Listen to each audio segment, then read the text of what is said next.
Yeah. You can use it. Okay, so this is one of our smoke sensors, Jackie. I want you to hold this one, and I want you to hold this one in your other hand. Okay? Now, it's not just heavy, or we could put rocks in, but that doesn't do you any good. Okay? Let me see this one real quick. Alright, if this is hanging on the ceiling, how do you think smoke gets inside there? The little vent. Point to it. Yeah. Little holes right there, right? Yeah. Okay? That would be logical, except that's the horn. There's more emphasis on the smoke, the sound getting The out, sound, yeah. than the smoke getting in. The smoke's got to come in and around. How the testing works. Right. Okay. The smoke's got to come in and back around these tight little vents back there. Okay. So, how long you've been a programmer for 10 years? You've probably been using computers since you were 5, like me. Okay. Would you want to trade in the computer you use today for a computer from like even the early 90s? Ooh. Okay. Would you want to trade in your smartphone for like a bag phone from the 80s? No. No, you don't want to trade your flat screen TV for like grandma's console TV from the 70s? Those things were so heavy. Okay. As crazy as all that sounds, we're using 50-year-old technology still today. You can go buy a brand new exact alarm today. Does that make a whole lot of sense? No. If it worked, maybe. But what's But it changed a doesn't. lot in the last 40, 50 years? Fires. Yeah. Oh, yeah. Fires have Furniture. changed. Fires have changed. Yeah. Furniture's changed. Okay? If you had 12 to 15 minutes to get out, Yeah. that might be okay. But how many minutes do you have to get out now? 3. 3. Does that make a lot of sense? No. No. Okay. So this is one of our smoke sensors. Inside here, we're using some modern day tech. There's a couple laser beams in there. Those laser beams are shooting out a beam of light every 4 seconds, and they're scanning the air that's passing through the smoke chamber. Okay. I can actually see all the way through you guys. So if I can see you, guess what can pass through here? Air and smoke. Okay. So every 4 seconds, shooting out a beam of light. If it detects 2% smoke, okay, 2% is not very much, it's going to say, hey, we got a problem. It's not going to go off right away because we want to reduce those false alarms. It'll check it 2 more times in 7 seconds. On that 3rd time, if it still detects 2% smoke or greater, this sensor is going to go off, and on its own private network, it's going to send a signal and alert every single sensor in this house. Okay, so we're looking for that slow smoldering fire. But you can have a fire that does not produce a lot of smoke, right? If you have a fire that does not produce a lot of smoke, what good's a smoke detector? Not. It's not. Yeah. Okay, so in every one of our smoke sensors, there's a heat sensor on here. There's a thermistor. Okay, this is looking for heat 2 different ways. Jackie, if this is hanging up in your bedroom on the ceiling, and the air temp at your ceiling gets to 135 degrees, what is happening in that room? There's a fire. There's a fire. Or there's a fire somewhere else in the house. Well, if it's 135 in Yeah, your that's bedroom, right. Yeah. okay, and you want to know about that when? Immediately? Immediately. Okay, we're not waiting for any smoke. The sensor goes off, alerts every sensor in this house. Let's say this one's hanging down here in the living room, and it registers a 20-degree temperature change in 60 seconds or less. What is the only thing that can cause that? Yeah, fire. Fire. We're not waiting for 135. We're not waiting for smoke. This one sensor is looking for fires 3 ways in whatever room it's sitting in. Okay. Now, one of the biggest failures we see with store-bought alarms today is batteries. Okay, either you don't replace them in time, you don't use the right kind of batteries, you just take the batteries out. Okay, you can actually go to the store today, like on the wall, you'll see 10-year lithium battery everywhere. Okay, if you go buy this exact alarm, Zach, with a 10-year battery in it, what'd you buy? Nothing. Nothing. A piece of junk with a 10-year battery. Yeah. Okay, we don't like minimum standards. UL does not have a test for a battery longer than 10 years. Okay, but we don't like those minimums because if you hang this up in 10 years, what are you going to forget to do to it? Replace it. Yeah. Okay. So we use an industrial grade battery in here. We estimate to last 20 years. We're so confident they'll last at least 20 years. We give the units a lifetime product replacement guarantee. Okay. When the battery fails, it will eventually. The unit ever has a problem, put it in a box, mail it back to us, pay shipping and handling, we ship you a whole new unit. What do you think quality control looks like, Zach, on the assembly line in Mexico where that was built? Non-existent. Okay. Who here likes things made in America? Okay. Our whole network is manufactured right here in the States. For us, it's not about making something cheaper. They've already got the market cornered on that. Okay. Because when you need this to work, In emergency. Yeah. you need it to work all the time. Yeah. Yeah. But you don't need to find out it doesn't work when there's a Fire. fire. Okay. So this sensor goes in bedrooms, hallways, main living areas. Okay. We talked about some rooms earlier, like kitchens, attics, basements, garages, laundry rooms.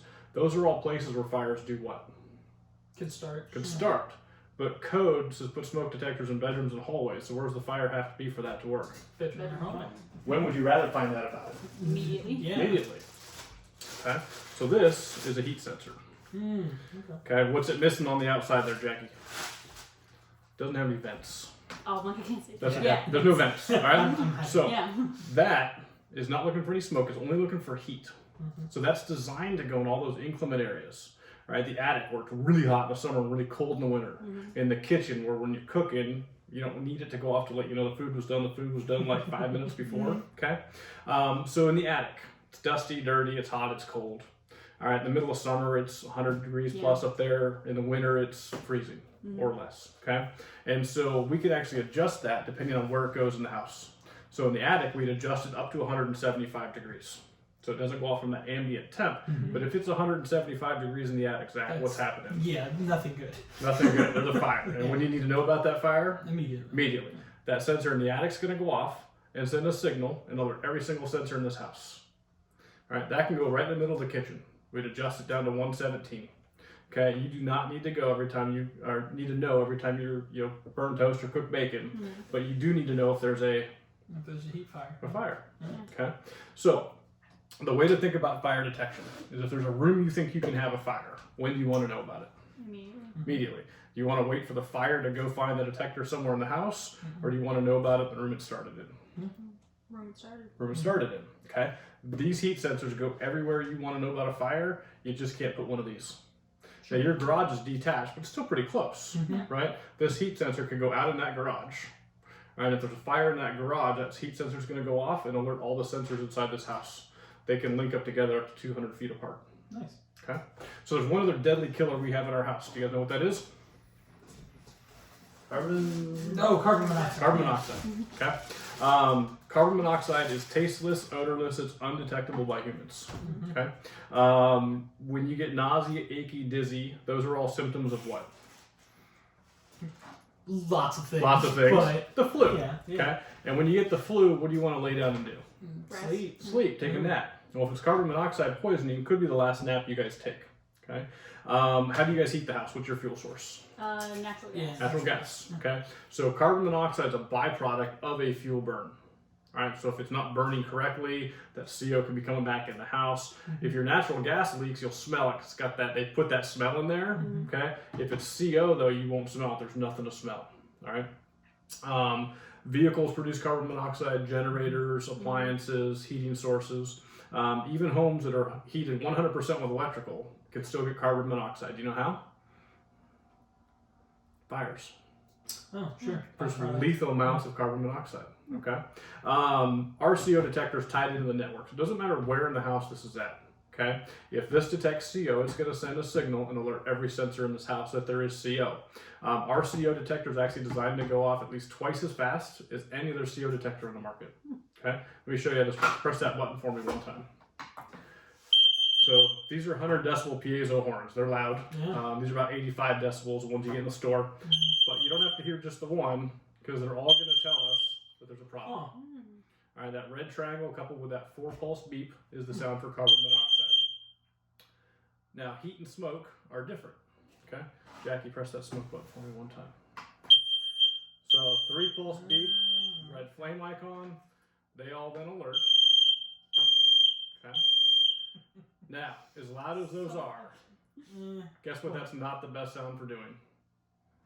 Waking you up. Yeah. Yeah. Okay. Kids underneath the age of 18, just don't wake up to high-pitched sounds. There's research and studies have been done. I've got 12 of these in my house. My 12-year-old son Wesley slept to them. It's not a knock on these. I physically have to shake him to wake him up. Wow. Okay. Is that what that one does? The arm that comes out. It's better. Okay. I'm scared now. People that not just kids though. Okay. People that drink alcohol. People that take sleep aids. People that take their hearing aids out. People that put earplugs in because their partners snore. People with CPAP machines. The list goes on and on. Okay. So if they don't wake you up, they don't do you any good. Right. So they've done some sleep studies, and they found that there's better ways to wake folks up.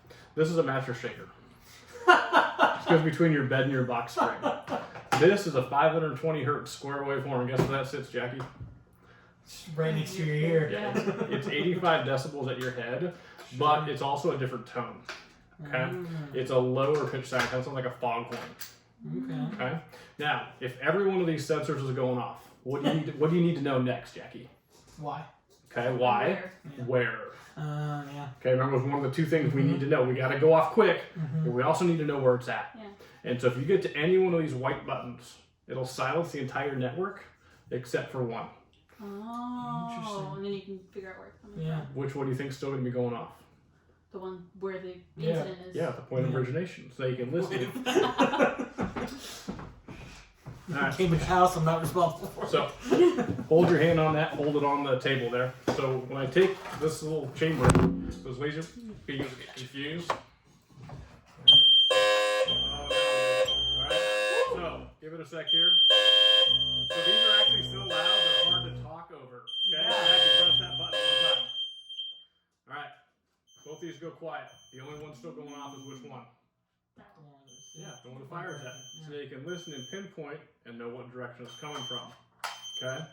Now, in order for your neighbors to know there's a problem here at this house, what do they have to see shooting out the windows? Flames. Fire, smoke. Okay? By the time they see flames and smoke, it's too Late. late. Okay? So we've got a little device that's plugged in to your modem. Okay? It'll take this private network and broadcast it out. Okay, so these are all completely self-contained. They don't need internet, outside power sources, anything like that to work inside this house. But if you were in New York City for the day and there was a problem at this house, how important would it be that you knew about it as soon as it happened? Extremely. Extremely. Okay, so let me pull up our little page here.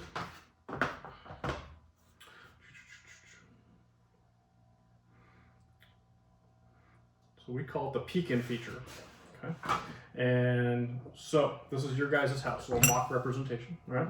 So go ahead and click on the master bedroom there, Zach. All right. What's the temperature in the bedroom? 70. Is there any smoke in the room? Is it clean or dirty? Clean. Now that's not the bedroom status. That's the chamber status. Okay. And we talked about cleaning things earlier. Okay. So these will actually tell you, hey, I'm dirty. Clean me. Smart. Okay, if you don't proactively clean them once a year, which guess what, most people don't, we never have, once it hits a certain threshold, it'll say, hey, the smoke sensor in the living room needs cleaned. You take it down, take the little chamber out, blow it out, clean it, you're good to go. Okay, and what's the battery life? 100%. How much important data is that giving you right there? A lot. A lot. Okay. So we can see, we click on the kitchen. All right, so we can see what the temp it's set at, we can see what the temperature is, and we can see battery life. Now, we don't alert to the app. The app's a weak spot. If you got a new phone and didn't put the app on, wouldn't do you any good. So we actually alert through text messaging. You can plug in up to 8 different phone numbers, contacts. Normally homeowners are 1 and 2. The other 6 people we call your first responders. Okay?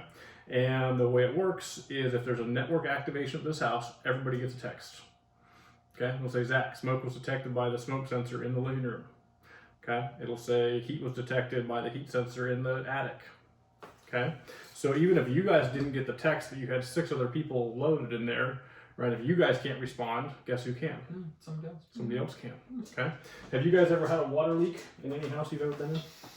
The apartment. Yes, actually, the last house we were in, the first night we moved in, one of the pipes froze and started going crazy. How much of a mess did that cause? Quite a bit, because it was at night and we were asleep, and then I woke up to a weird sound, and then it was in the entryway, so it was kind of contained, but it was still. But it's still a nuisance, pain in the butt, right? How much would you have spent to know about it, like the second it happened, after it happened? Yeah. Right. So these are flood and freeze detectors. All right, so on the back, there's some 23 karat gold sensors. And if water connects any of those 2 gold tracks, the sensor activates.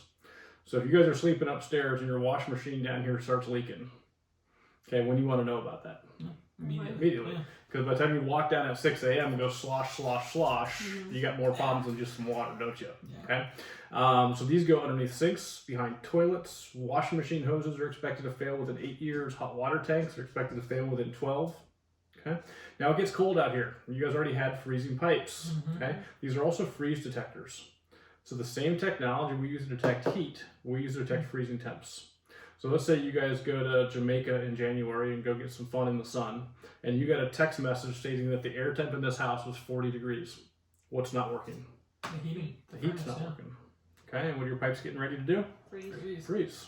All right. So now if you guys are not home, you can get somebody over here, family member, repair guy, to get it looked at before the problem is actually at its worst. How much would that have been worth? Yeah. Yeah. A lot. Uh-huh. And so that same message will go out. Hey, you know what? Moisture was detected, freeze was detected, whatever it is. So not only are we monitoring your house for smoke, heat, carbon monoxide, we're also monitoring for flood and freezing temps, except that we're not monitoring. Okay, we're not a monitoring company. Mm-hmm. It's all self-monitored by you. Because who better to watch out for your own home than your friends and your family? Okay? And the beauty with that, because we're not a monitoring company, we don't have any monthly monitoring fees. Okay. Since 1971, we estimate over 2 million people have died or been injured from fire and carbon monoxide. During that same time period, we have never been informed of a loss of life due to failure of any of our family products. Not one time. Now, in the Sue Happy world we live in, okay, our lawyers would not let us put that in writing if we did not have the documentation to back it up. How long have y'all been in business? Over 40 years, since the early 70s. My final question to you guys, Jackie, the night you have a fire, where do you need you and Zach and the kiddies to be when the fire trucks pull up? Not in the house. Not in the house. Outside at your meeting spot. Spot. Okay. Zach, other than money, can you see any reason you wouldn't want this kind of protection for you and Jackie? Mm-hmm. Now, I'll tell you guys, they're expensive. Sure. Okay. They're expensive because we're used to thinking of smoke detectors as cheap and free. Mm-hmm. Okay. But they're affordable for anybody who wants good quality fire protection for their family.